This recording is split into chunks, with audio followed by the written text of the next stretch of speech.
주도주가 빠진 시장, 그 타격은 생각보다 컸습니다. 당분간 시장을 좀 더 신중하게 그리고 조심스럽게 봐야 한다면 우리가 틈새를 노려볼 만한 테마와 종목은 없는 건지 이 시간을 통해서 알아보겠습니다. 매일경제TV 김민성 주머니 매니저와 함께합니다. 안녕하세요. 네, 안녕하십니까? 네, 시장 하락 속에서도 폴라리스 오피스 종목은 오늘 주가 흐름이 좋았습니다. 이 원화 스테이블 코인 관련주로 또 편입이 됐더라고요. 네, 맞습니다. 제가 소개를 드렸을 때도 말씀을 드렸던 게 폴라리스 그룹은 이미 상장한 코인이 있기 때문에 여기에 대한 모멘텀을 본다라고 하면은 스테이블 코인에 대한 연관성도 충분히 좀 기대해 볼 수가 있다. 그리고 코인 시장에 대한 모멘텀도 같이 볼 수가 있다라고 말씀을 드렸는데 오늘도 스테이블 코인에 대한 모멘텀이 형성이 되기 시작을 하면서 좀 시세가 만들어지고 있습니다. 그래서 시장 대비 좀 강한 상승세를 보여주고 있는데 차트를 한번 보여주시게 되면은 바닥에서 추세를 이탈하지 않고 계속해서 올라가는 모습이 보여주고 있습니다. 그래서 오늘 약간은 윗꼬리를 달기는 했지만 그럼에도 시장 대비해서 굉장히 선방을 했다라 생각을 하고 있고요. 그리고 이 추세가 무너지지 않는다라고 하면은 그래도 박스권 상단 부근까지 7,500원까지는 한 번 더 테스트가 이어질 수 있을 거다라고 좀 바라보고 있습니다. 그래서 아직까지는 좀 홀딩을 하시면서 시장 대비해서 굉장히 강한 흐름을 보여주고 있는 만큼 기대감이 많이 쏠리고 있다. 그만큼 시세가 굉장히 잘 이어지고 있다라는 걸 참고하시면서 홀딩에 대한 의견 말씀드리도록 하겠습니다. 네, 알겠습니다. 폴라리스 오피스 먼저 리뷰로 시작을 해봤습니다. 오늘 시장 하락을 보면서 많은 투자자분들이 좀 고민이 컸던 것 같은데 다음 주 시장은 어떤 전략이 필요한지 키워드로 체크를 해볼게요. 네, 아무래도 이제 주도주가 계속 쉬다 보니까 종목이 이제 들쑥날쑥하는 장세가 계속 이어지고 있습니다. 그래서 여기에 대한 포인트 놓치지 말자라는 관점으로 개별 장세에 대한 키워드로 한번 체크 드려보도록 하겠습니다. 지금 주도주가 조정을 받고 다시 가느냐. 아니다, 주도주가 무너지고 그동안 소외받았었던 업종 위주로 갈 것이냐, 이 정확한 판단이 아직까지는 서지 않는데 이게 방향성을 잡아가는 과정에서는 종목들의 각계 전투가 당분간은 좀 이어질 가능성이 크다라고 보시는 거예요? 네, 맞습니다. 이게 완벽하게 주도하면서 지수를 끌어갈 수 있는 산업이 나올 때까지는 약간 쉬어가면서 그 유동성 자체가 일단 테마에 따라서 움직이는 경우가 굉장히 많습니다. 그래서 거기에 대한 전략으로 우리가 한번 성공을 했었던 게 파세코죠. 그런 것처럼 장이 애매할 때는 좀 더 개별 이슈에 민감하게 반응을 하기 때문에 그러한 포인트 속에서 우리가 잡을 수 있는 포인트들 한번 체크 드려보도록 하겠습니다. 네, 알겠습니다. 시장은 쉬어가도 매매는 쉴 수 없기 때문에 그 안에서 틈새를 한번 노려보겠습니다. 첫 번째 테마는 그럼 무엇일까요? 네, 얘기가 지속적으로 나오고 있긴 한데 아직은 시장이 그렇게 크게 분위기가 만들어지지 않고 있습니다. 하지만 장이 이런 분야에 이어진다라고 하면 한 번 더 언급될 수 있는 가능성이 있는 핵폐수 관련된 모멘텀 한번 체크 드려보도록 하겠습니다. 네, 핵폐수라 최근에 이제 북한 쪽에서 핵폐수와 관련된 방류 의혹이 있죠. 맞습니다. 최근 이슈를 보시게 되면은 오늘도 기사가 나오긴 했는데 이제 북한에서 핵폐수 관련된 의혹이 있다 이런 얘기가 만들어지기 시작을 하면서 많은 우려감이 형성이 되고 있습니다. 그리고 이 기사가 나오면서 바다 쪽으로 놀러오는 여행객들이 지금 성수기인데도 불구하고 10분의 1토막이 나서 소상공인들이 굉장히 힘들다라는 기사도 나올 정도로 우려감이 지속적으로 만들어지고 있는 만큼 여기에 대한 모멘텀이 쉽게 끝나진 않을 거라고 좀 바라보고 있습니다. 그리고 예성강 쪽에서 방사능을 이제 테스트를 했는데 후쿠시마 핵폐수 관련된 이슈가 나왔을 때보다 그 수치를 초과하는 수준에 대한 방사능이 나왔다라고 얘기가 나오고 있습니다. 물론 이제 인체에다 큰 영향이 있을 만한 수준은 아니지만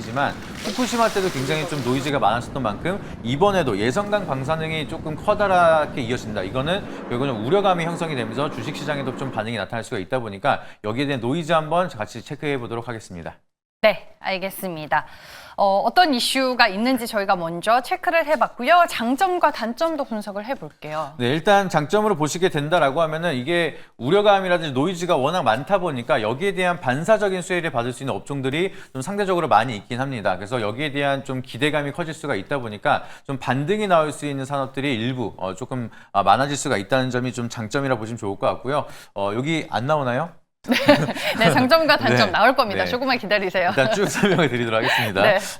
그래서 일단은 반사 수혜가 기대되는 산업이라고 하면은 수산물 대체적으로 좀 수혜를 받을 수 있는 육류라든지 이런 쪽에 대한 모멘텀이 좀 커질 수가 있고요. 방사능을 조금 이제 체크를 할 수 있는 이런 테스트 장비, 이런 수요가 다시 한번 늘어나면서 정부 정책에 대한 수혜까지 이어질 수가 있다 보니까 여기에 대한 수혜 업종들을 좀 체크할 필요가 있다. 그리고 그 종목들은 반사적인 수혜로 올라갈 수 있는 장점이 있다라 보시면 보시면 좋을 것 같습니다. 그리고 시장이 너무 조정을 받다라고 하면은 장이 빠질 때 조금 이렇게 개별 장세에 대한 타이틀에 따라서 올라간 종목들이 좀 상대적으로 많습니다. 근데 최근 들어 장이 조금 쉬어가고 있고 지금 분위기가 좀 쉬는 분위기로 이어가고 있다 보니까 이런 사이클 때 다음 주에 오히려 좀 더 핵폐수 관련된 모멘텀이 다시 한번 만들어진다라고 하면은 부각을 좀 더 빠르게 받을 수가 있다 보니까 그게 장점이지 않을까 좀 이렇게 체크를 드리도록 하겠습니다. 네, 알겠습니다. 최근에 시장에서 핵 폐수와 관련된 종목들이 좀 잠깐 반응을 했었던 걸로 알고 있는데, 근데 또 단점으로 볼 만한 건 너무 단기적인 테마이지 않을까 싶어요. 맞습니다. 그래서 저 같은 경우에도 장이 오랫동안 쉴 거라고 보진 않습니다. 그래서 장이 잠깐 쉴 때 단기적인 트레이딩 관점으로 접근하는 게 맞다라고 좀 생각을 하고 있고요. 단점으로 보시게 되면은 단일 이슈에 대한 의존도가 너무나 큽니다. 사실 소금 관련주라든지 이제 음식료 관련주라든지 수산물 관련주라든지 이런 게 올라갈 수 있는 이벤트 자체가 좀 많지가 않습니다. 그래서 이번 이슈가 끝나면 또 오랫동안 조정을 받을 수가 있기 때문에 지금은 바닥에 있는 종목을 좀 더 트레이딩 관점으로 해서 올라가기 전에 접근을 하는 게 중요하다고 생각을 하고 있고요. 좀 더 올라간다라고 하면 세론에 대한 리스크가 좀 더 커질 수가 있다 보니까 종목에 대한 선별과 매매 타점에 대한 리스크도 잘 관리를 하셔야 된다. 이 부분 좀 체크해 보시면 좋을 것 같습니다. 그리고 긴 호흡으로 보시게 된다라고 하면 이 이슈가 오래 가면 사실 증시에 좋을 건 아니거든요. 그렇기 때문에 이게 장기화가 된다라고 하면 경기 둔화에 대한 리스크까지 이어질 수가 있다 보니까 단발성 테마를 조금 우리가 잘 접근을 해보자라는 관점으로 접근해 보시면 좋을 것 같습니다. 네, 단기적인 관점에서 제시한 테마다라고 말씀을 해주셨습니다. 그러면 핵 폐수에 이어서 다음 두 번째 테마 공개를 해볼게요. 네, 이번 두 번째 테마는 오늘 또 갑자기 이슈가 나왔습니다. 그래서 저랑 굉장히 밀접한 연관이 있는 저출생 관련된 테마 한번 체크 드리도록 하겠습니다. 아니, 우리가 이미 에르코스라는 종목을 소개해 드렸잖아요. 네. 제가 오늘 또 방송에서 언급을 했었거든요. 네, 에르코스 종목은 저희는 또 이제 굉장히 정직한 방송이기 때문에 손절가 터치를 하고 AS까지 해드렸던 종목입니다. 네. 그래서 증시 영향 때문에 조금 빠지긴 했는데 그때 당시에 제가 주식계 에르메스다라고 얘기를 하면서 한번 올라가면 쭉 올라간다 말씀을 드렸습니다. 그래서 손절가 터치하고 굉장히 잘 올라가고 있는데 오늘 이슈가 또 나온 게 100조에 대한 지원 정책이 나온다. 정부 예산에 대한 평가치가 나오게 되면서 또 다시 한번 저출생에 대한 기대감이 커지고 있는 상황이라 보시면 좋을 것 같습니다. 그래서 고령사회라든지 저출생에 대한 모멘텀 다시 한번 부각이 된다라고 하면은 여기에 대한 좀 수혜를 받을 수 있는 종목들 기대감 계속해서 커질 수가 있다는 점 한번 체크해 보시면 좋을 것 같습니다. 네, 오늘 정책 모멘텀이 더해진 저출생 관련 테마를 두 번째 테마로 선택을 해주셨습니다. 장점과 단점도 확인을 해볼게요. 네, 일단은 장점 먼저 말씀을 드리게 되면은 일단 정부 정책에 대한 수혜가 지속적으로 이어질 수밖에 없는 산업이다. 이 부분이 가장 커다란 장점인 것 같습니다. 그래서 최근 들어 시장을 보시게 되면은 정부에서 말 한마디만 열면은 그게 테마가 되고 있습니다. 근데 이 테마적으로 같이 정부 정책에 대한 모멘텀을 가장 많이 가져가야 되는 게 사실 저출생 문제이기 때문에 정부에서는 저출생에 대한 언급을 지속적으로 할 수밖에 없는 상황. 그리고 이번에 100조에 대한 예산 중에서 저출생 관련된 직접적인 예산은 그중에 30조나 된다라고 하고 있습니다. 그만큼 저출생에 대한 예산도 편성이 조금 많이 증가가 되고 있는 상황이기 때문에 여기에 대한 좀 결과치가 기대감이 만들어진다라고 하면은 이 증시 쪽에 대한 모멘텀이 좀 더 지속성 있게 올라갈 수가 있다는 점, 이 부분이 가장 커다란 장점이라고 보시면 좋을 것 같고요. 그리고 일단은 고령화 사회도 계속해서 문제가 되고 있는데 이게 연계성으로 같이 보는 수밖에 없습니다. 사실 이제 저출생에 대한 문제도 같이 보고 고령화에 대한 문제도 같이 봐야 되는 상황인데 이 부분까지 같이 이어서 연계성으로 보게 된다라고 하면은 여기에 있는 산업에 포함되는 기업들은 단기적인 테마가 아니라 중장기적으로도 성장이 기대가 될 수가 있기 때문에 좀 긴 호흡으로도 볼 수가 있다는 점이 장점이다라고 보시면 좋을 것 같습니다. 네, 저출생과 관련된 정책이 반드시 나올 것이다. 이건 알고 있었는데 그 정확한 시점을 우리가 알지는 못했었던 것 같고, 일단은 저희가 저출생 관련주라고 하면은 얼마나 주가가 이제 연속성 있는 상승이 나와주는지가 또 중요할 것 같아요. 맞습니다. 근데 이게 사실상 기대감이 가장 먼저 올라갈 수밖에 없는 산업이기 때문에 이거는 뭐 단기간에 갑작스럽게 반전이 주기는 어렵습니다. 그래서 여기에 대한 모멘텀은 정부가 어떻게 좀 지원을 지속적으로 할 수가 있는지, 그리고 실질적으로 여기에 대한 수혜를 받을 수 있는 업종이 뭐가 있을지, 이 부분을 좀 명확히 구분을 지어야 될 것 같은데 이게 사실 단기간에 반전이 어렵기 때문에 단점이라고도 볼 수가 있겠지만 장점으로 생각을 한다라고 하면 그만큼 장기적인 모멘텀을 끌고 갈 수가 있다는 점도 장점이라고 보실 수 있을 것 같습니다. 그래서 일단 단점 같은 경우에는 성과 자체가 드라마틱하게 바로 바꾸지 않는다는 점. 그렇기 때문에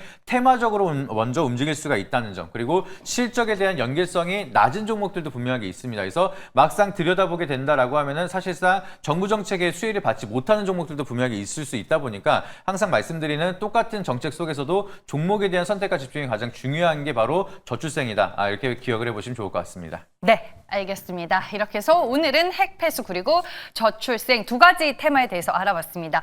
핵폐수 하면은 딱 가장 먼저 떠오르는 종목이 없어서 좀 어려운 테마인 것 같고 저출생 쪽에서 혹시 에로코스를 재추천하나 뭐 이런 생각도 드는데 김민성 매니저의 선택을 들어볼게요. 네, 에르메스 고민하다가 너무 잘 올라가 버려서 고민 정말 많이 했습니다. 근데 장이 다음 주에는 약간 뭐 초반에는 쉬지 않을까라는 생각을 해서 그 타이밍에 트레이딩 관점을 접근해보자 핵폐수를 한번 선택을 해보도록 하겠습니다. 오, 핵폐수를 선택해 주셨습니다. 관련주 안에서 어떤 종목이 탑픽이죠? 네, 그 중에서도 소금 관련된 모멘텀을 가지고 있는 종목들이 또 한번 튈 수가 있습니다. 그래서 오늘 설명드릴 종목은 대상홀딩스라는 종목 한번 체크드리도록 하겠습니다. 네, 대상홀딩스가 왜 핵폐수와 관련이 있을까요? 네, 결과적으로는 우리가 과거에 후쿠시마 때도 핵폐수 관련된 논란이 만들어지면서 그때 움직였었던 게 바로 소금 관련된 모멘텀을 가지고 있는 기업들이 크게 상승을 했습니다. 이 결국에는 핵폐수에 대한 오염이 시작이 되는 게 결과적으로는 이 바닷물에 흘러 들어가기 시작을 하면서 이 바닷물로 정제가 되는 소금에 대한 대란부터 먼저 만들어질 수가 있기 때문에 동사 같은 경우에는 천일염을 가공하는 도소매 기업인 신한천일염이라는 자회사를 보유하고 있습니다. 그렇게 된다라고 하면 소금 가격이 다시 한번 급등을 한다. 그러면 대상홀딩스도 여기에 대한 모멘텀으로 같이 상승에 대한 모멘텀을 끌고 갈 수가 있을 거라고 좀 바라보고 있고요. 그리고 이제 핵폐수 우려감이 만들어진다라고 하면은 여러 가지로 이제 우려감이 형성이 되고 수산물 대란도 만들어질 수가 있지만 1차원적으로는 소금 대란이 우선적으로 테마가 형성이 되는 경우가 많기 때문에 그 부분을 체크해 본다라고 하면은 대상홀딩스도 추가적인 상승 그리고 장이 쉴 때 오히려 부각을 받을 수 있는 가능성이 높다라고 좀 바라보고 있습니다. 그리고 이제 한 가지 플러스 알파로 말씀을 드리면 지주사기 때문에 이번에 상법 개정안이 또 추가적으로 다시 한번 얘기가 나온다라고 하면은 이런 홀딩스, 지주사에 대한 모멘텀도 같이 가져갈 수가 있기 때문에 플러스 알파로 같이 한번 체크해 보시면 좋을 것 같습니다. 네, 핵폐수 방류로 인해서 소금의 수요가 증가할 수 있는데 소금과 관련된 자회사를 가지고 있는 대상홀딩스를 보자라고 설명을 해 주셨습니다. 그러면 과거에 후쿠시마 원전 그 핵 방수 우려로 인해서 네. 소금 관련주들이 움직였을 때 이 종목의 주가 퍼포먼스는 어느 정도였어요? 일단 차트 한번 보여주시게 네. 되면 그때 당시가 23년도 6월 달이었거든요. 그래서 6월 중순부터 그런 얘기가 나왔는데 차트로 보시게 되면 그렇게 막 드라마틱하게 올라간 건 아닌 모습이 보여지고 있습니다. 다만 안정적으로 좀 분위기가 형성이 되면 같이 따라가는 그런 흐름이 보여지고 있고 확대해서 보시게 되면 그래도 하루에 막 22%까지 올라가고 있는 모습 보여주고 있습니다. 근데 제가 굳이나 이제 인상과 같은 소금 관련된 모멘텀을 가지고 있는 이런 종목보다는 대상 홀딩스를 말씀을 드리는 게 단발성 테마기 때문에 너무 올라갔다가 변동성이 커서 대응이 어려우신 분들은 오히려 좀 더 손실을 볼 수가 있다 보니까 비교적 테마를 잘 따라갈 수 있지만 안정적으로 움직일 수 있는 대상 홀딩스가 좀 더 메리트가 높다라고 좀 판단이 되고 있어서 오늘 또 소개를 드렸다라고 보시면 좋을 것 같습니다. 네, 가격 전략 들어볼게요. 네, 가격 전략은 여기서 이것도 넥스트레이드로 접근이 되니까 현재가로 편입이 가능하다라고 미리 말씀을 드리도록 하겠고요.